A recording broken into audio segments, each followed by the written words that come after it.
Starting up.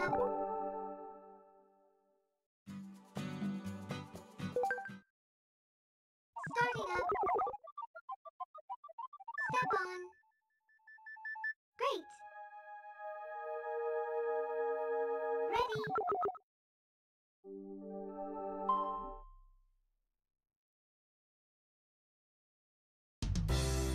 Parries and combos and air juggles and all this and that.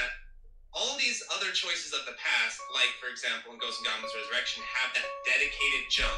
You can't control the jump in the air, it's just this dedicated jump. That was because they just didn't know about fully controllable jumps. And so, like the idea of like a modern game now is giving the player as many options as possible, whenever possible.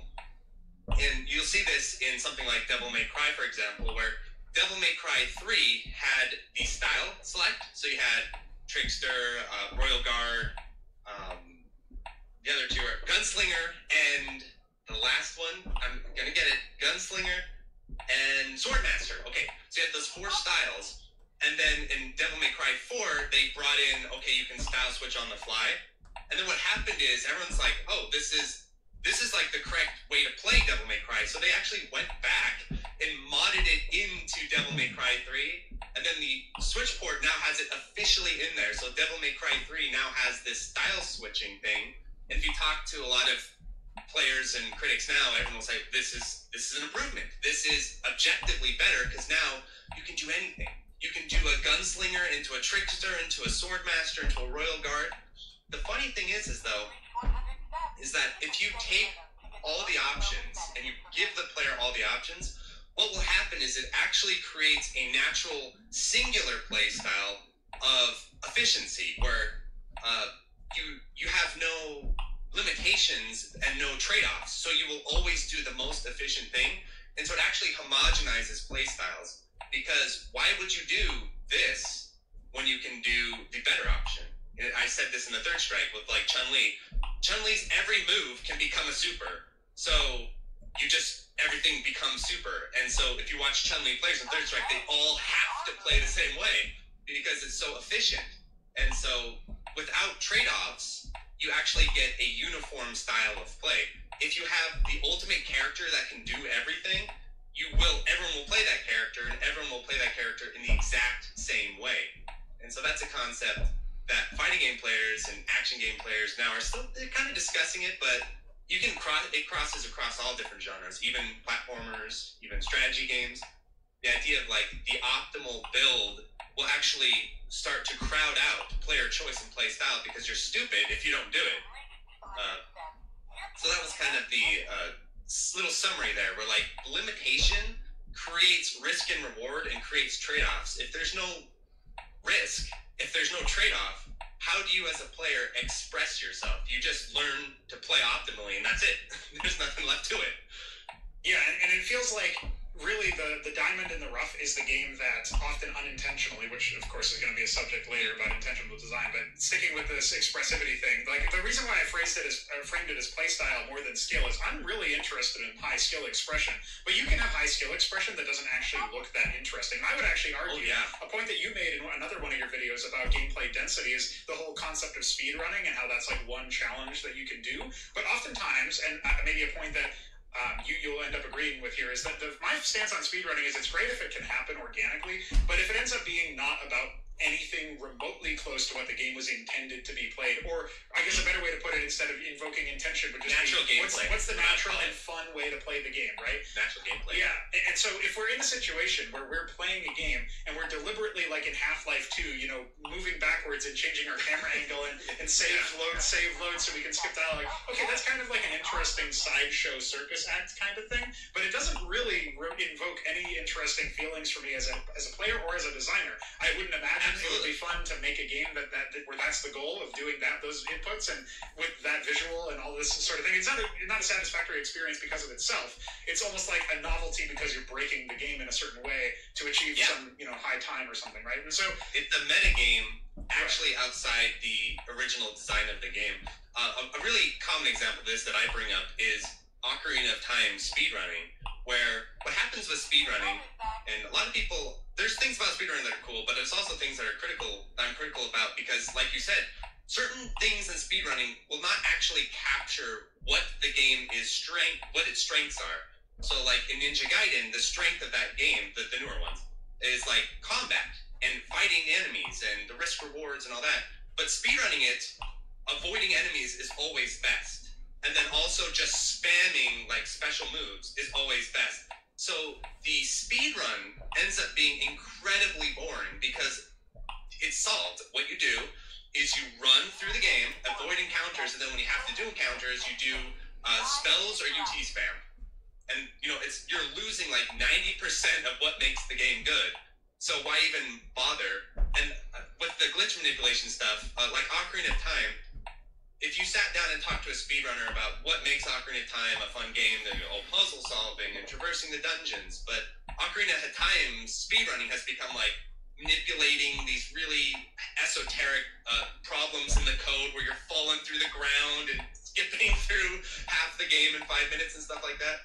And what ends up happening is because speedrunning is a metagame on top of the original game, what speedrunners constantly have to do over and over and over, you'll see this in all of their speedrunning history videos, is the metagame will start to diverge from the main point of the game, and then speedrunners have to make up like random rules to stop that. Like, okay, we're going to do Ocarina of Time, but we're not having major glitches. No major glitch, so you can't fall through the floor into the end of the game, but you can still like clip through a wall here or there. Like you can, and it's all what's a major glitch, what's a minor glitch, and it's all very like whatever. We'll just kind of think as we go type of thing. Whereas what I really respect about arcade games, and I'm sure strategy guys can also respect this, is what I call like formal design. Where an arcade game, there is no committee online where you look to and say, is this good or not good? Is this loud or not loud? If the score goes up, it's good. If the score is getting higher, you are doing something right. Whether the game wants you to do that or not, that is the metric of performance analysis. And I appreciate that design a lot more. And it's funny, speedrunners are slowly starting to say this. Even like the Devil May Cry speedrunners are like, speedrunning was more fun when developers didn't try to make games for speedrunners, when they tried to make games for like real players, and then we just did our little things on the side. Because that is more fun for speedrunners, because they get a more solid product to work with. Bog will like this example. A new game came out that Bog really likes. I always say it's like something big adventure. It's like the Sonic Mania guys made it. I can't remember. It has a really stupid name, whatever the game is. But Big Blast or something like that. But it's like a 3D sort of platformer game. And already speedrunners are finding like glitched exploits, glitched movement and stuff like that undermines the fundamental version of the game. But now, because speedrunning is such a thing, the developer's like, oh, I don't know if we want to fix these glitches because we'll make the speedrunners mad. It's like, yeah, but what about like the integrity of your game? What about that? What about let the speedrunners figure let the speedrunners figure out what they need to do. Make your game as solid as possible. So yeah, exactly. Absolutely agree. Yeah, and the reason I bring up speedrunning as an example is like you can say what you will. It does take some rote memorization, some mechanical timing, some precision, some skill to pull off what they're doing. But it's just not interesting to me, right? And you compare a lot of RTS speedruns can be the same way, funnily enough, although maybe less on the glitch side and more on the let me find a strategy that basically means I don't have to play an RTS in order to win. And it ends up being awkward because, I mean, yes, there are some games where the existence of speedrunning communities can influence whether or not things get balanced or adjusted, which I do think is a bit of a problem because speedrunning is niche, despite it being, maybe a widely viewed hobby or something like that. I don't think that the performance of the metrics or whatever of players trying to do speedrunning stuff are anywhere close to the number of people who are just going to play normally. And so it's kind of like it's like a vocal minority in that sense, and you're getting affected by the signal bias if you're thinking as a developer you should do that. But even beyond that, I just think catering towards a crowd that demands more skill expression, it kind of misses the boat for me, because I think you can definitely have both. You can definitely have a high skill game, and you should, in my opinion. But if you're going to have play style expression, you've at least achieved the idea that many people can do many different things. And, really, the speedrunning thing and the playstyle thing are both connected in my mind, because developers have this idea that they are the sort of the buck stops with the developer. It's what I, as the developer, wanted the player to do. But the players don't really care about that. They take your tools skills, and they're going to use them in ways you could never have imagined as a designer. Yeah. And that's happened all the time in the games that I've made or the work that I'm doing now. We've got competitive tournaments running for the project that I'm working on currently, and people are finding really clever uses and interactions that, you know, we don't have a crazy big player base, but even among that, it's still enough for people to say, make me go, and I made the unit or whatever that they're using. Yeah. So it's very interesting to see that process unfold. But just because they're doing something that I didn't intend or initially envision doesn't mean that I should change it so that, you know, they can't do that thing anymore. In fact, I'm very excited to see, does this break the game? Is it interesting? Because even if it feels bad in the moment to have maybe like a game trivialized because somebody had used a mechanic, it's still really compelling to me to see that whole process unfold. And I feel like designers shouldn't be thinking to themselves, yes, I am the architect. I am the only person who can pass judgment on whether something is valid. And yet that does seem to have taken over modern game design in a way. It's like, okay, yeah, sure, you can color within the lines. We'll just make the lines more expansive so you have more things to do. But in practice, everybody colors the same way. Is that sort of more or less what you were getting at with your Ghosts and Goblins video there about how, like, okay, yeah, you say you want more things that you can do as a player, but in practice you all do the same thing and just you should homogenize and stuff, right? Yeah, actually, that's the point. The funny thing is that players will say, if you talk to them, you know, everywhere, they'll say, I want more individuality in games, I want more uniqueness in games, and I want games that challenge me and make me, like, develop my skills. All people will say that, but their tastes actually don't reflect this. What most people want, game journalists especially, is they want lateral changes, but they want most games to play the same, because that way they can translate their skills.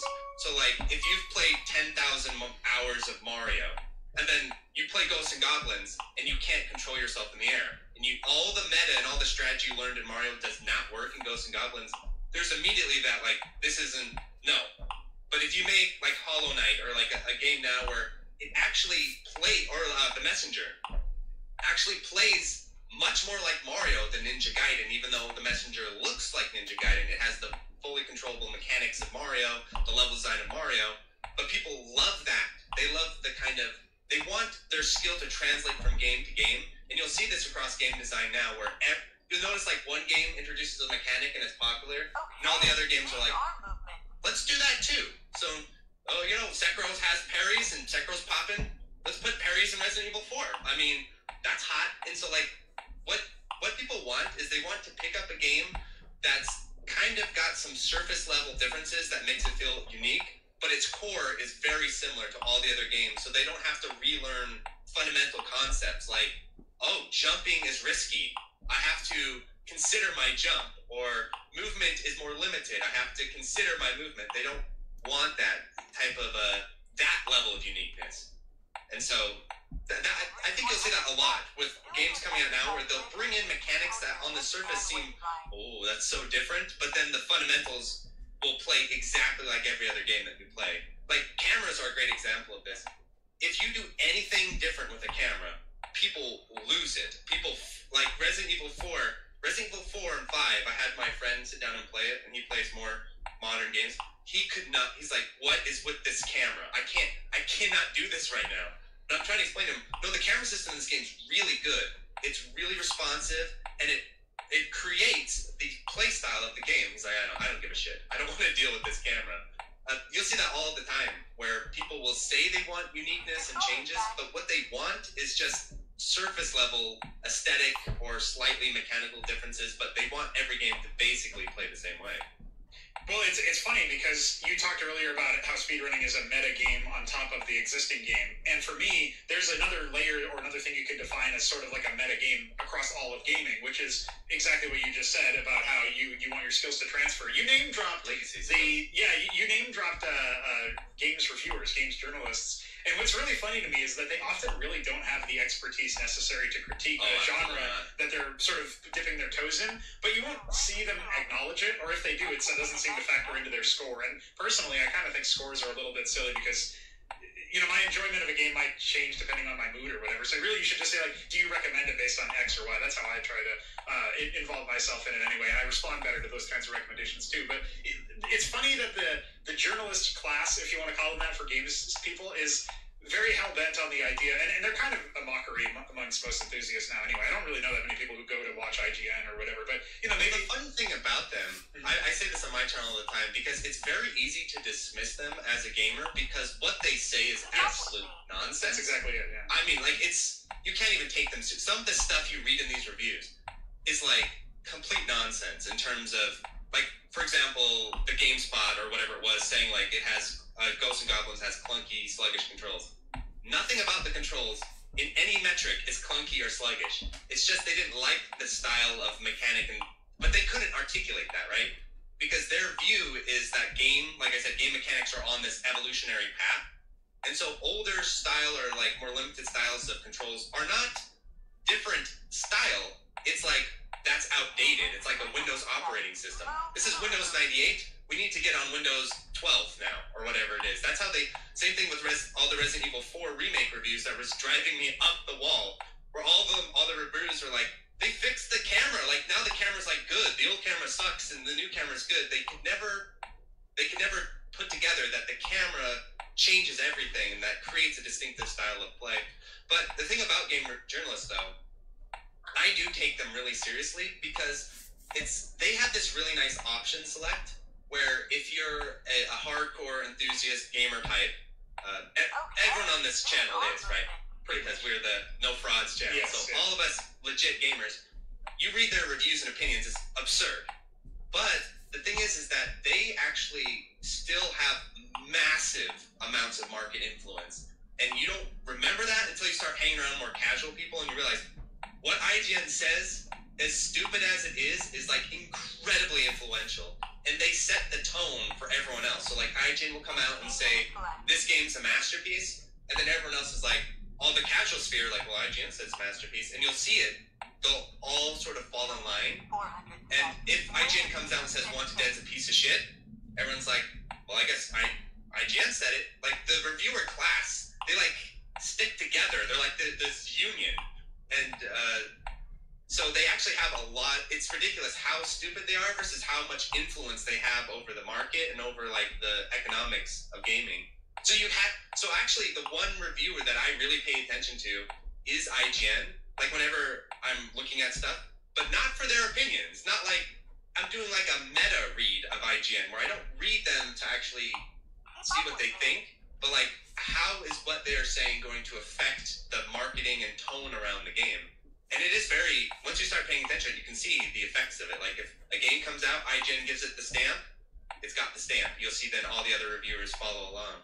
It's insane. And it actually, and I know like YouTubers and us independent types, we think we're immune to this and we're like, oh yeah, like those shills at IGN, they give shitty games high scores because they're shills, but us YouTubers, we don't do that shit. Yeah, you do.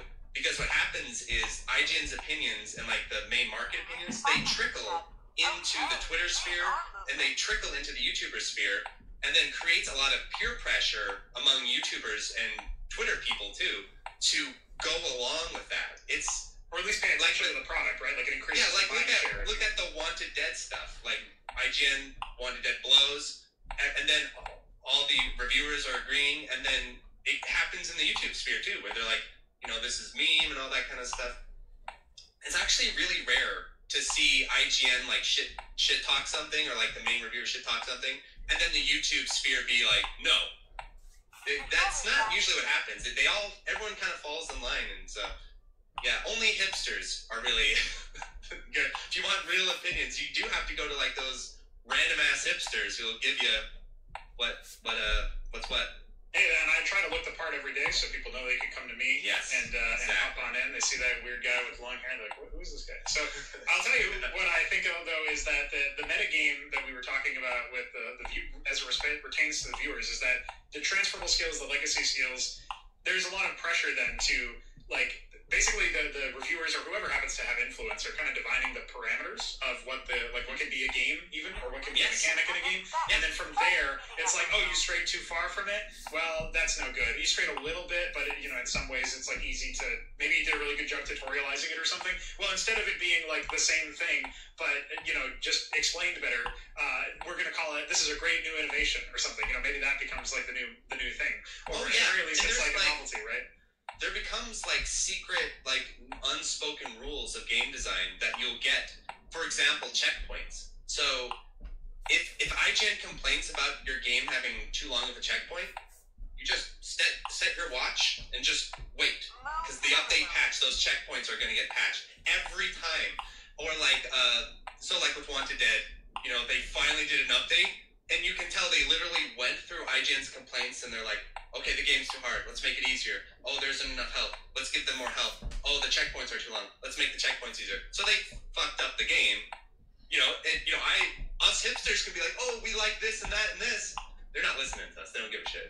You know, because we don't drive the market. You know, and it's I do have a sympathy for developers though, because it puts them in a really tough position where back in, you know, the arcade days or like even early console days, the game shipped. So if you send out some crazy ass game with kinds of things and people are bitching about it, even if you want, you can't like go and patch everyone's cartridges or old discs and be like, oh, we fixed this or whatever. But now, because there's that button right there, you can just be like, you know, let's really try to turn this around. Let's, you know, okay, we're gonna patch it. It's very interesting because patching can be really good in certain situations, but it's also, I think, can lead to some really rash decisions and really screw over something that if they just held in there, you know, it will be appreciated a little bit more. And I think that's probably true about Wanted Dead and a number of other titles too. Is like, there's, in a way, even though I really disagree with a lot of what, like, the core around Dark Souls as a game, like in terms of gameplay, I really find it to be quite far from the mark of what I would want. It did kind of make dying in video games cool again. It kind of made it so that, oh yeah, I can lose in a game, and it's like kind of the point, you know? We can't let the game journalists ruin Dark Souls for us. You know, because they make it an awful cliche. Oh yeah, you know, now the Dark Souls of this. I know. And now whenever I'm like doing a review and I'm about to say something about Dark Souls, I'm like, no, you know. But those but the thing is like I would argue, maybe I'll make a video about this, that Dark Souls is like one of the few very healthy things that has happened in gaming, because it did what a lot of other games, because they're Japanese, I think, you know, they got the balls to do it. They're like, no, fuck you. You're gonna have to fucking do these checkpoints, bitch. We don't give a fuck. And that's like so a Western developer, you know, they're shaking in their boots, but you know, the Japanese have that little bit of like cultural difference there. They're like, what are these baby Americans and Western people crying about or whatever? They probably can't even read what we're saying. Or they don't read it. They also don't read what we say anyway. They don't give a shit. Right. So I would say, yeah, the Dark Souls series, I don't think everything's great about it, but it did bring a lot of fundamentals and a lot of like core game design back into being trendy. And now it's really funny with like reviewers and with like tastemakers. The relationship is reversed, where in other art forms during their heyday, like critics created taste. Critics created like they would recognize things that the average player and audience couldn't, and then help negotiate that and elevate the taste. That's never happened in video games, but in other art forms. But in video games, it's actually reversed. What happens is critics watch the players and what's popular, and then they get their opinions from that. So like when Dark Souls comes out, critics are going to be like, what is this outdated old janky bullshit? But because it becomes a thing, and because it starts to grow and public word of mouth and people start to appreciate it, then the journalists are like, oh no, I guess this is good. So then they, right, you can see this, a funny example of this is God Hand. God Hand came out, got absolutely obliterated by critics as a giant piece of shit. And then years later, of course, like the hardcore gaming audience has really understood how amazing God Hand is. And then IGN a few years ago were like, okay, we're kind of wrong about God Hand. It's awesome, and yeah, sorry about that. What we missed about God Hand. Yeah, exactly. That design. Yeah. But what it's showing is that the critics that we have now are not tastemakers in like a good sense. They just fall back and kind of watch what everyone else is saying, and then they kind of vocalize that, and that's your review, basically. So they always miss trends. My point. They always miss like great trends in gaming because they're always reacting rather than predicting. Yeah, and so they have to react to it sort of already taking off before they can really do anything. They have to jump in when it's hot. You know what I mean? It's like you know, I can't think of like MTV or something like that. Where back in the past, like, you know, these trendy things, they would watch for something to be trendy, and then they'll be, oh, we're part of the trend now. But none of them are actually like making the trend. They just jump on what's popular. Well, yeah, and part of that is also because of those really thickly defined parameters, right? It's like, oh, that game's like way outside of what we conceive of as a game, as a viewer class, yeah. Right. I can't just awkward to go get a coffee at Starbucks or, like, I say ultimately probably on a controller anyway, so, and it's like, it's awkward for the designer then to come in and be like, wait, so I have to make a game, and if it's not within like the paradigm that's already shaped or reinforced perhaps by these people, then I have to like get a really good word of mouth hit so that tide turns on the reviewers so that maybe I can snowball that, right? That's exactly what you have to do, and it is real. That's why I say I have a lot of sympathy for developers. Another example of this was a developer. These are arcade examples, so I'm sorry if your audience doesn't, a lot of them. There's actually a lot of overlap between RTS and arcade, I think. At least in my crew, so I'm sure they'll Okay, cool. So a beat 'em up came out recently, a few years ago, called Final Vendetta. It's a really solid beat 'em up. It's not like groundbreaking or anything, but it's really solid. But my favorite thing about it, one of my favorite things about it was it required the player to do a 1cc. It like forced you. It wouldn't let you continue. So if you game over, you'd have to redo it. I was like, oh, this is really bold and this is really cool. And every review complained about it, and then the developer patched it out. Oh. The developer's like, no, we were just kidding, guys. That's pretty. But you know what? But the funny thing is, if they said me that, I'm like, this is bold. I really like this, and this is like helping teach the player, like like what Dark Souls did. It's like helping teach the player the meta of skill progression and like punishment. I thought it was a great move, but they got pressured. Ultimately, it's their decision to cave or not. But the pressure was on. I mean, it's just. Steam reviews, every single review of the game except mine, they're like, this is bull crap. No 1cc shouldn't be forced. You should let players, credit feed through. So, what's so funny is that my argument, and maybe I won't sell any games, we'll see, but my argument would be, hey, you go play a different game if you want to do that. This is how we do things in this game, right? Like, I feel like more developers need to do that, but there's a vested interest against doing that, right? There is. I think it's like a short-term versus long-term thing. YouTubing's like this as well. Where, like, I was critical of Bayonetta 3 the day it came out. And, whenever a game comes out, I say one of the most dangerous things to do as a YouTuber is to stand in front of the hype train because it will run your ass over. So, like, whenever, like, a really popular game comes out, it's very tricky because you don't want to just be a contrarian for the sake of it.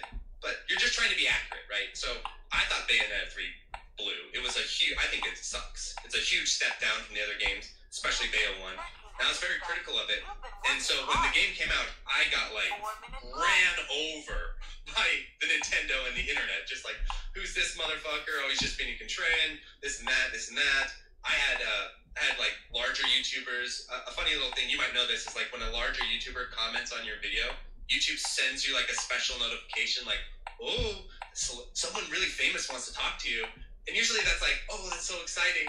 And I remember when I did my Bayonetta 3 review, I'd get those and I'd be like, oh, what did they say? And then they're just like shit talking me, like, fuck you, grow up, stop being a baby. I'm like, all right.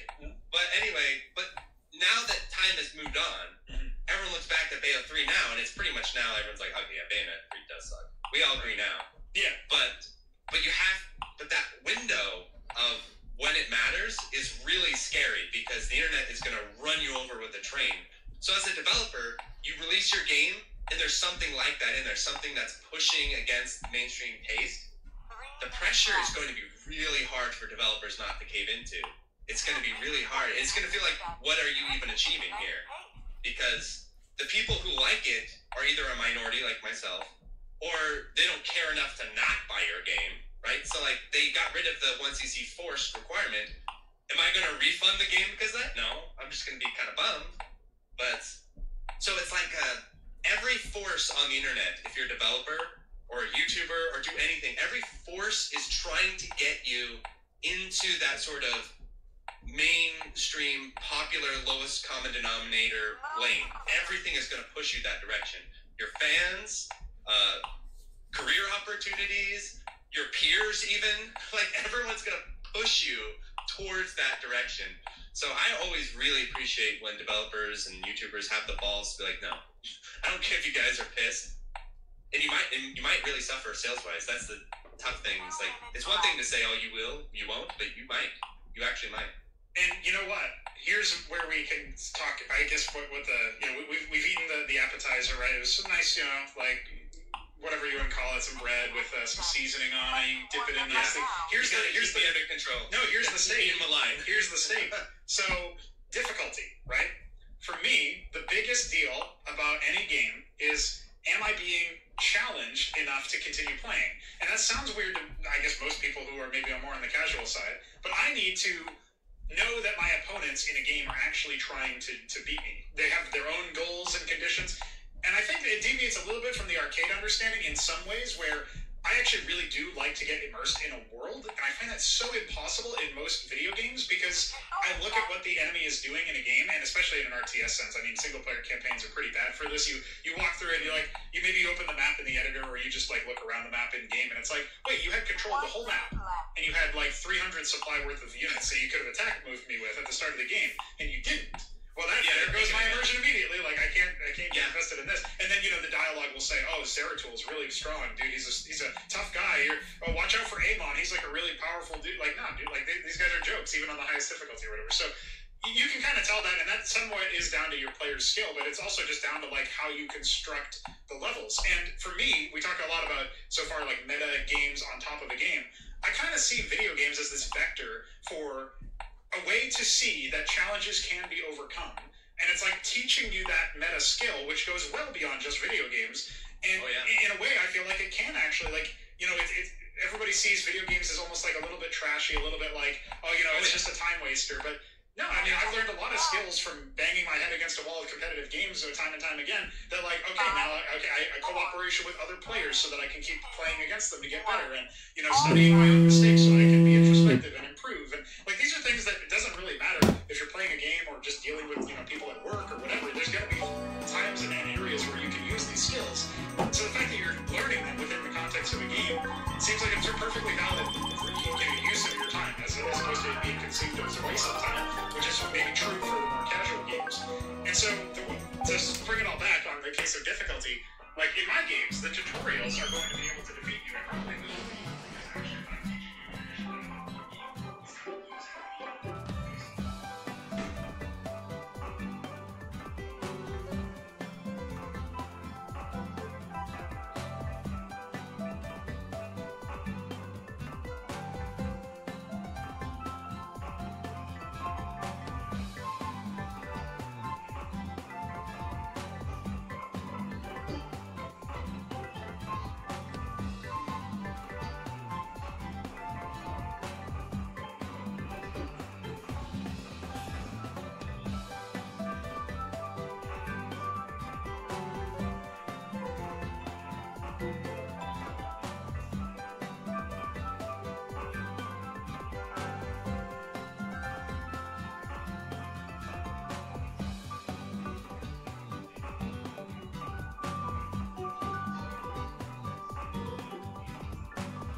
Alright, I think that was the last one that I have unlocked.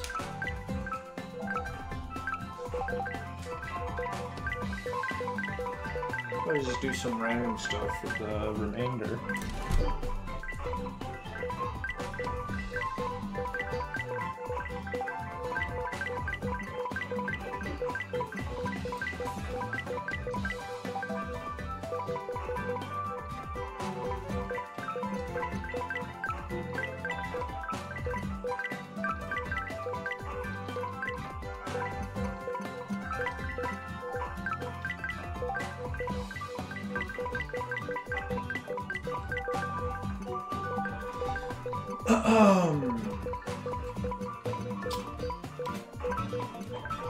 Okay, so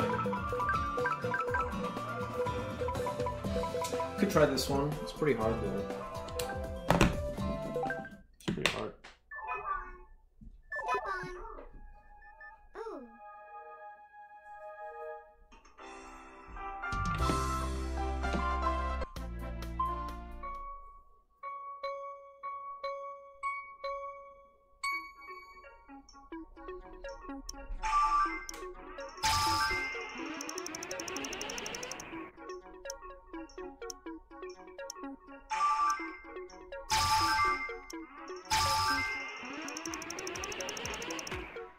Yeah.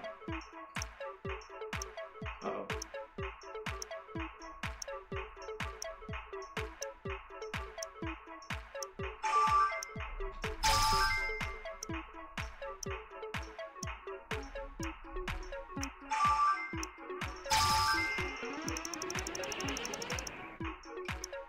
Oh, that's too bad. Unless...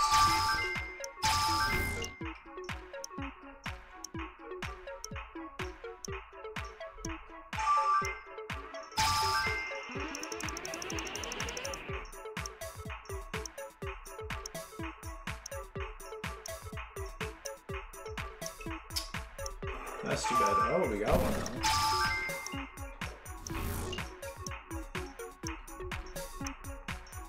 Dude, why? Damn, that's... Oh no, we're good, we're good.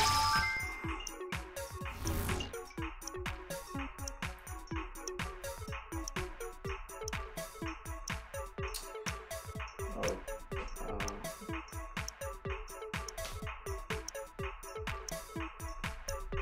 Yeah, that was too far. It's too bad.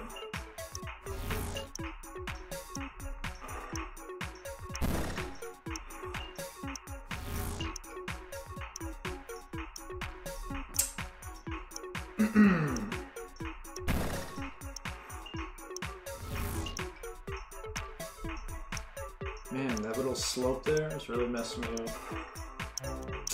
Didn't even notice it, really.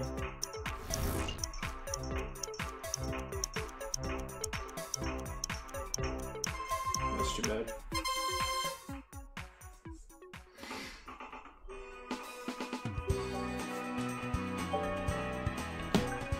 I have to try that one again.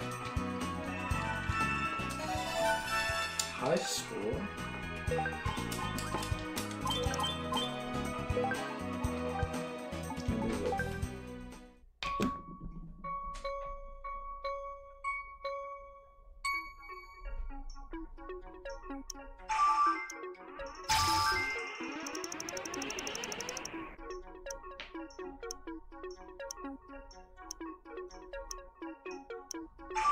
Wait.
That sucks. I can't do this one.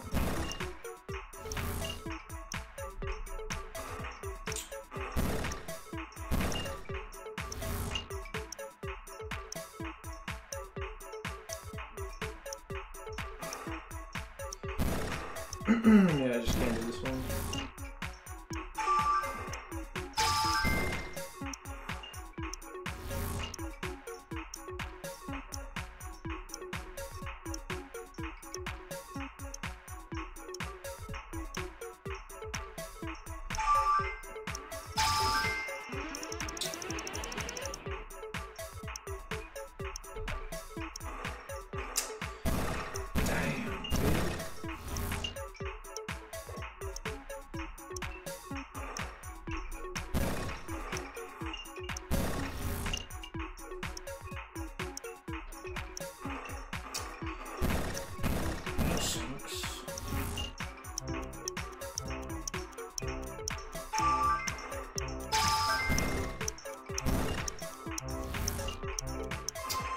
Too bad.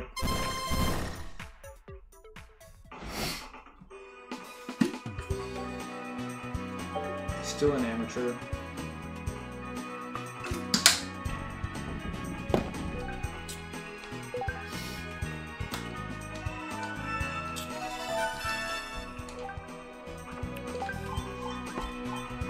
I don't know if I want to do that one again.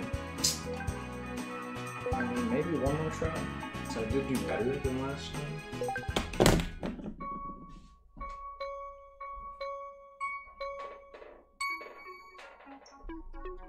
Oh, it's not better at all.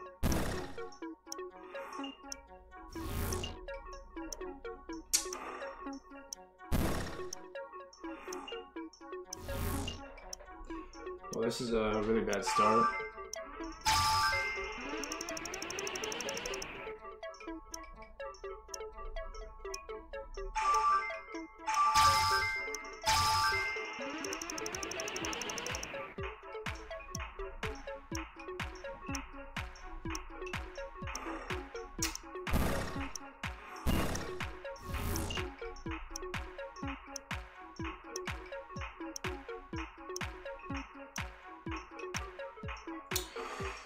God damn it. This is not gonna be the run, that's for sure.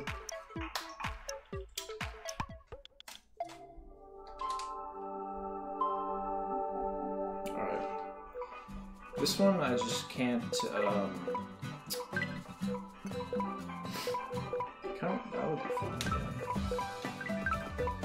yeah. I might try this. This one I can't even get my guy to, like, move for some reason. It just doesn't work out for me. He just doesn't move sometimes.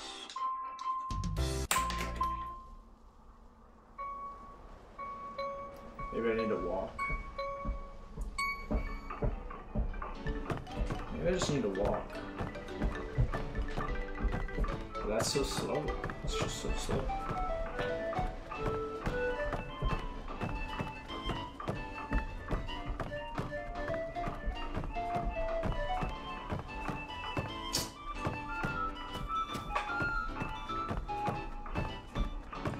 See, this is what I mean.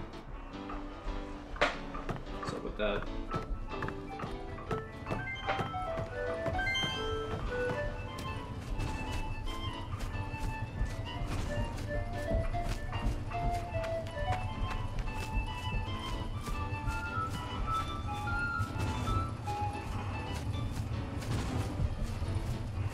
Bro.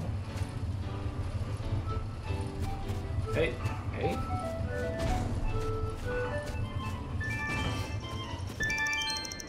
This is going... What the fuck, man? It's going a lot better than it's gone before. Oh, what the heck? I didn't even, like, do anything. What the fuck?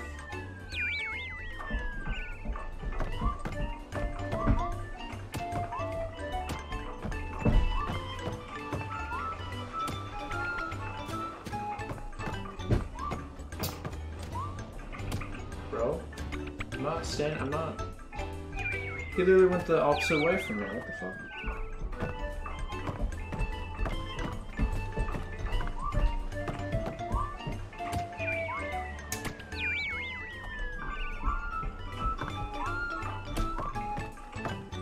I just can't.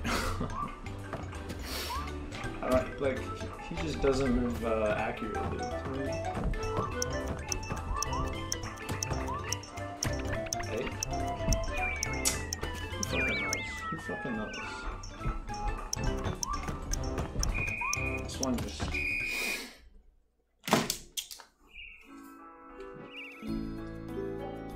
don't know with that one.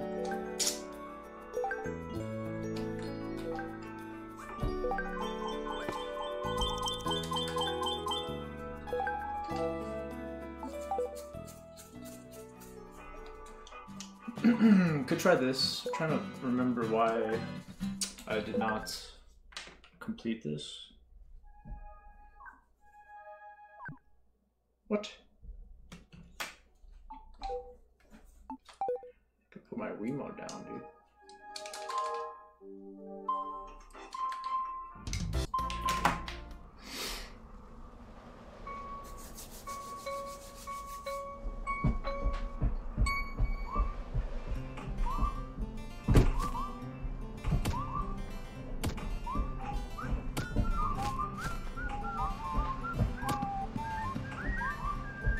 What the heck?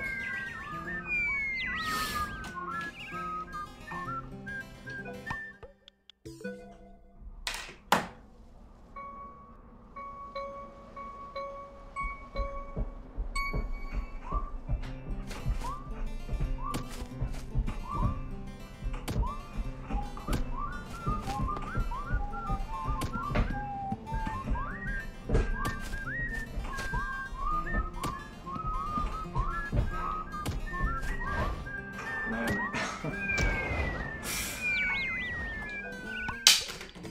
Got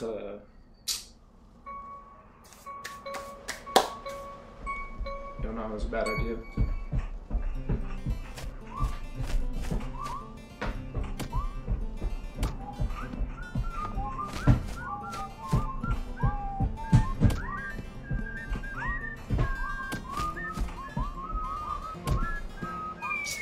Dude, I didn't even jump. I didn't even like try to. It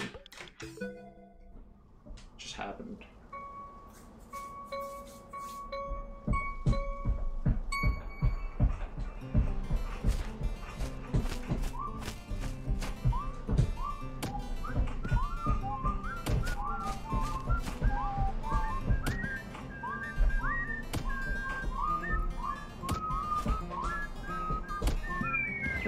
That's too bad. Yeah, I mean, when that happens, can't even make it to the first checkpoint. Gotta reset.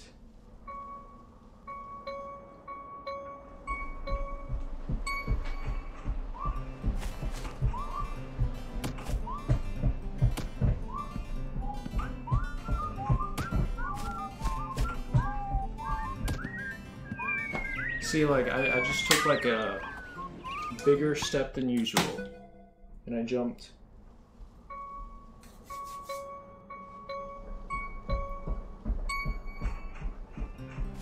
I mean, it tells me to walk, so maybe I really do have to just walk. But that seems kind of slow.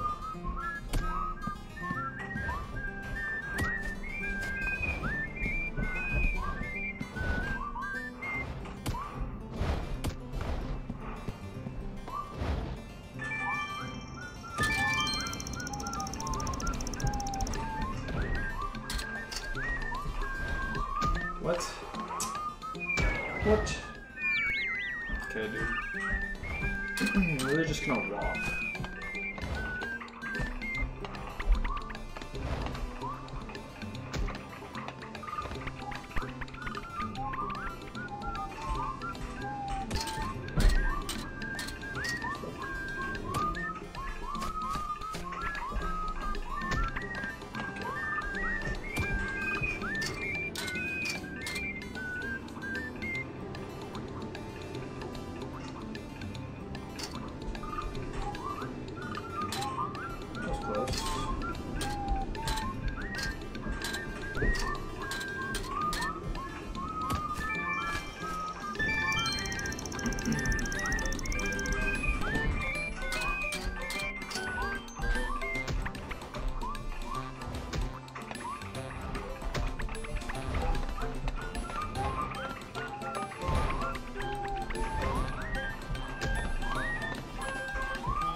Okay, I thought there was going to be another one that comes down, but that did not happen.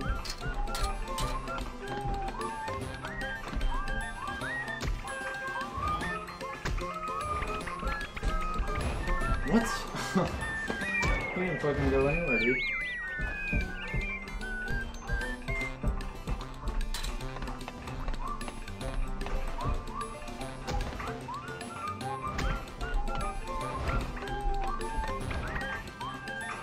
Bro.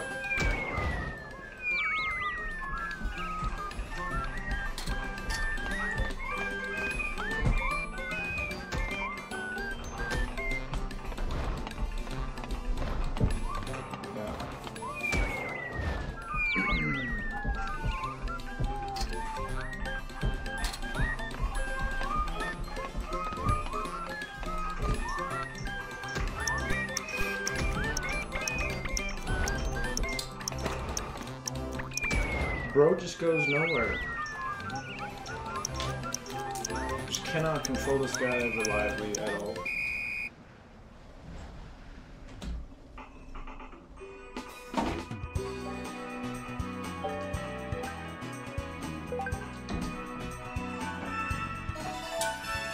Well, at least we got 2 stars, I guess.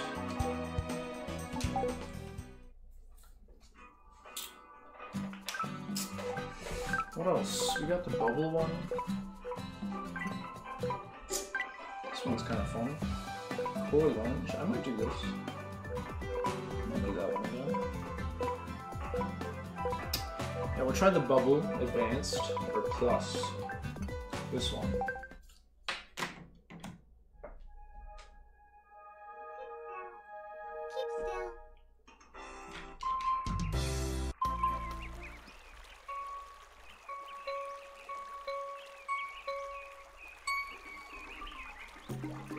What the? What the? Oh, I really didn't make it far on this one.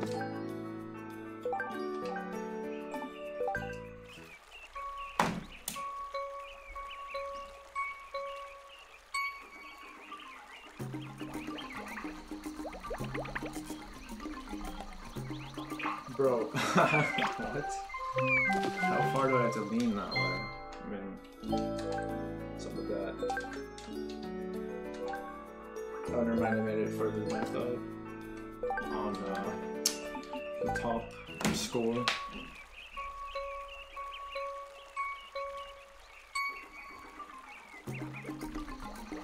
Why? I don't even understand why he's moving where he's moving.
We'll do one more. We'll do one more.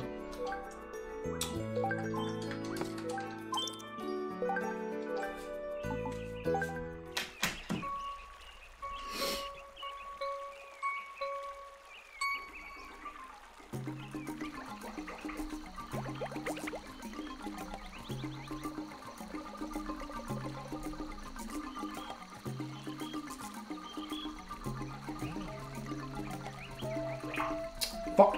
Fuck! That one's kind of hard. I don't even know.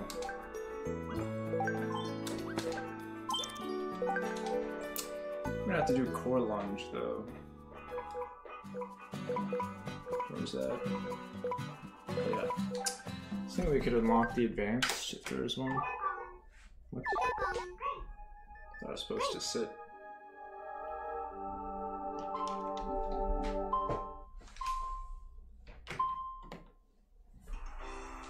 Hey. Alright.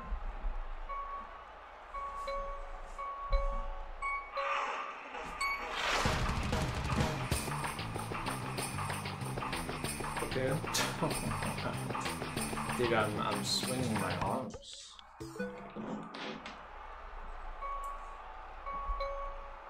Why does it not think that?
Yeah, I mean, I don't know what I would do to go past it.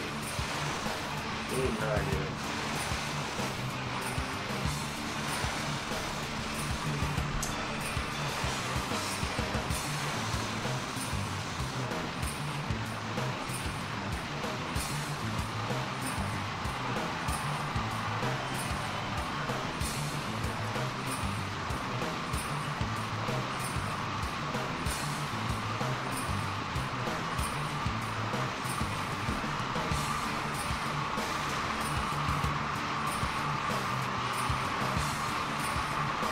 I feel like that's probably slower than my first time. Yeah, it's probably slower. I think I got 2 stars or something, or was it 1? Yeah, I did worse.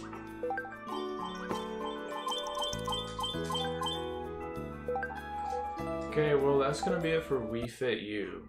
I'm gonna have to return to Ring Fit after this.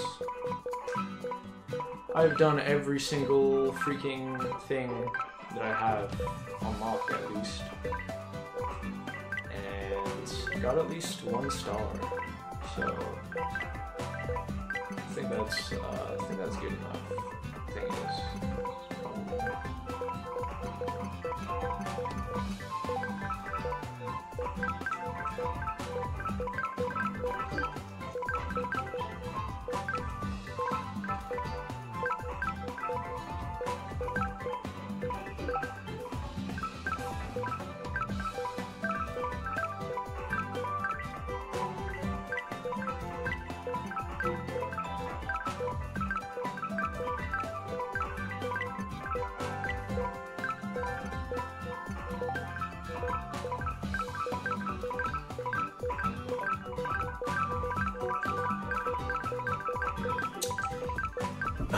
Yeah, we're gonna have to do one more body test. That'll be it.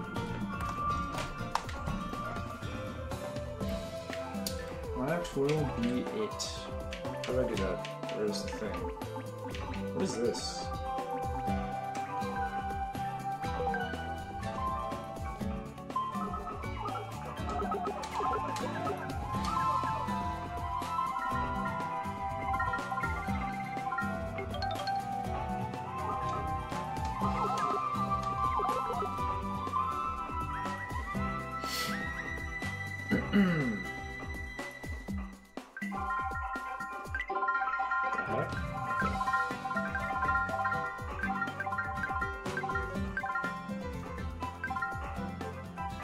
There's my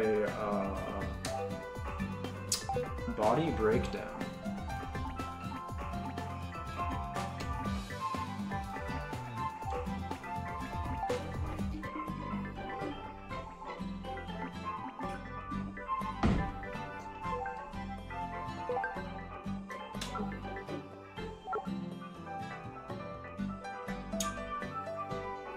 Don't say that to me.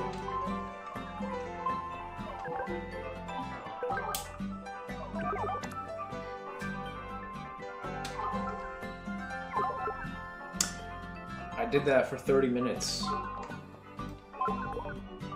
No, I'm done. I'm done for the day now. You're not even paying attention.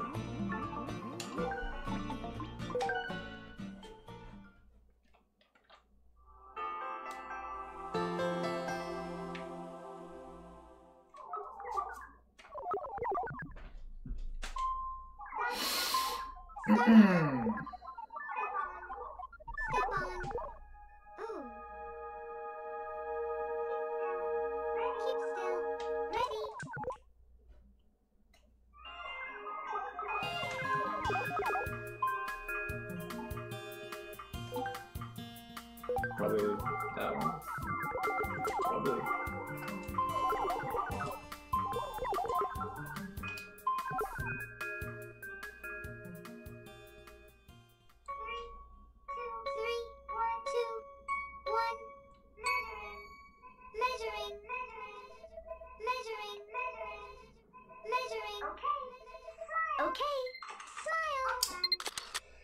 Not freaking smiling. Are you crazy? Oh shit, I forgot that I was supposed to balance. Whoops.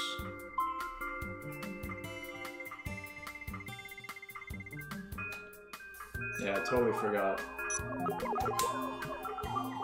Totally forgot.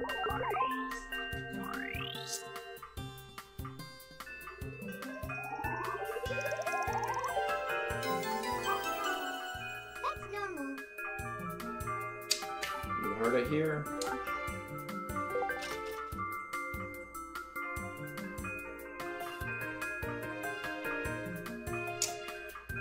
Alright, I don't remember what I was when I started. How do I view changes? It doesn't let me. Week 3?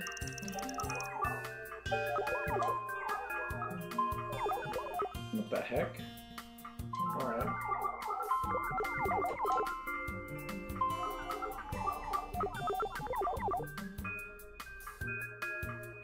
That's true. That's true.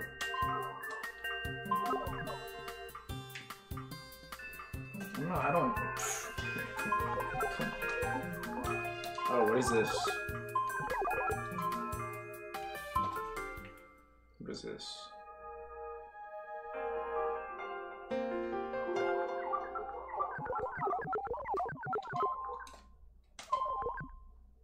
Why do I have to take like a picture? 3, 2, 1.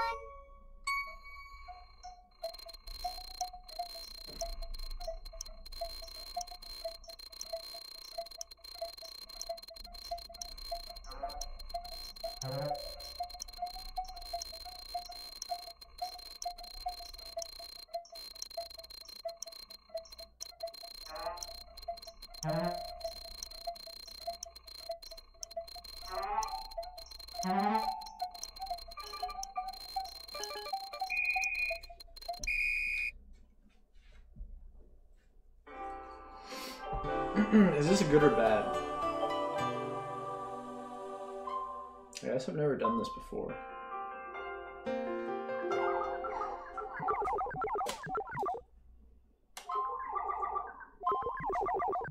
What? Seems weird. 3, 2,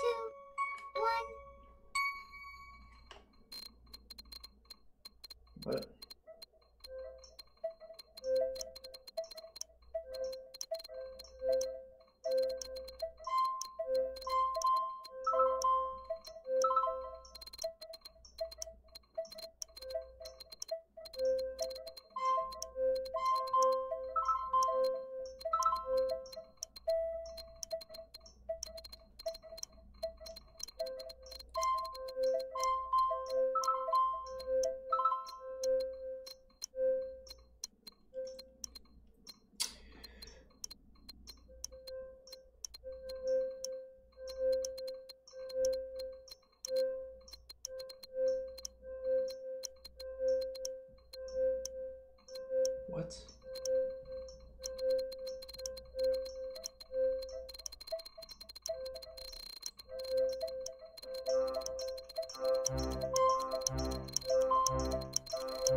wrong.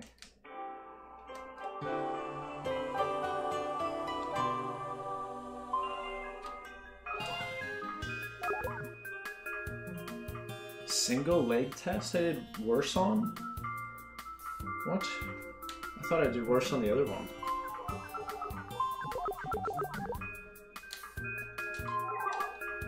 Oh shit. Forgot about that.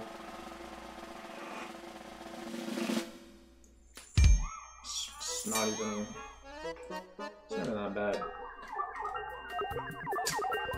I'm kind of confused because I did so bad on the the second one. I don't even know why. I don't know what went wrong.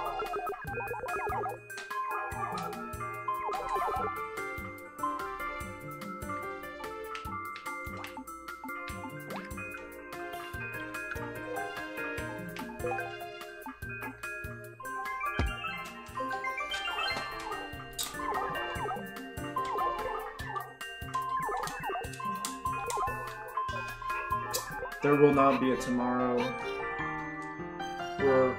We're done with Wii Fit U. Okay. Probably play the other Wii Fits one day though. And by one day I mean probably not even that far away, actually. How do I view the credits?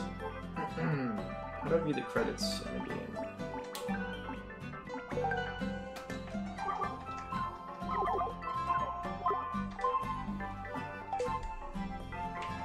Is there a way?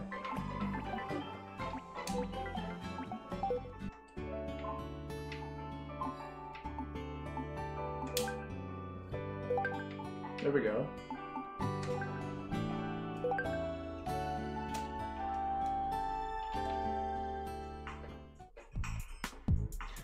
All right.